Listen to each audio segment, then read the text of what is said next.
So it's a 98 Mustang Cobra. It's only got 32,000 miles on it. It's a car that my friend had purchased that was originally in Motor Trend magazine back in 2007. It came from a guy that originally bought it in 98, Larry Wilmot. He was a engineer for automotive airbag systems. The story behind it, his brother had a Camaro at the same time. He was fabricating a turbo kit for it, so he decided to do the same thing with this car. Cool factor is like when this car was in the time era that it was built, there wasn't a lot of stuff available for it. This is why this guy designed his own system. The turbo that's on it, it's a Garrett GT40 bi-precision turbo.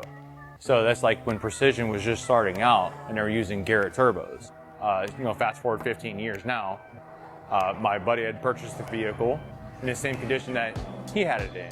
So it had a narrowband gauge on it. He decided to put a wideband on it, and we figured out it was running 13.5 AFR and boost, only on 9 pounds.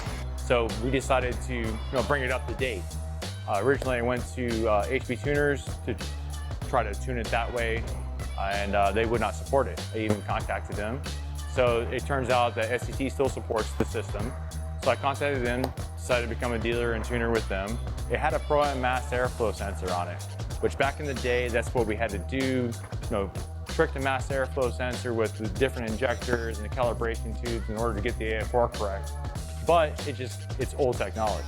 Now with SCT that they have the BA2600 mass airflow, it's 90mm mass, relocated it in front of the turbo, changed all the intercooler piping because it had steel intercooler piping because the guy fabricated it in his garage with his brother. So he probably had it as a TIG welder for steel, not aluminum. So I refabricated everything out of aluminum and relocated the MAF. With SCT, I'm able to calibrate the mass airflow sensor to get the air-fuel ratio that I want. So right off the hit, I wanted to make sure it's gonna run rich instead of lean, so I just added enough on the MAF airflow sensor counts in order to make the AFR super rich. It was running in the 10s. That's why I let out at $5,000, super rich.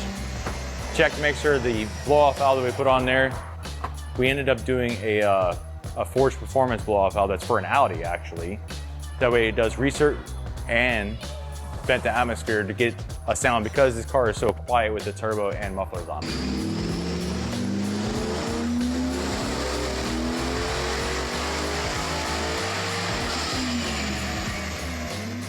After the first pull, look at the MAF counts, did the MAF transfer function, got the AFR dialed in right at 11.6, 9 pounds of boost. I'm not gonna push it any further, it's a stock bottom end, really conservative on timing, AFR is really safe.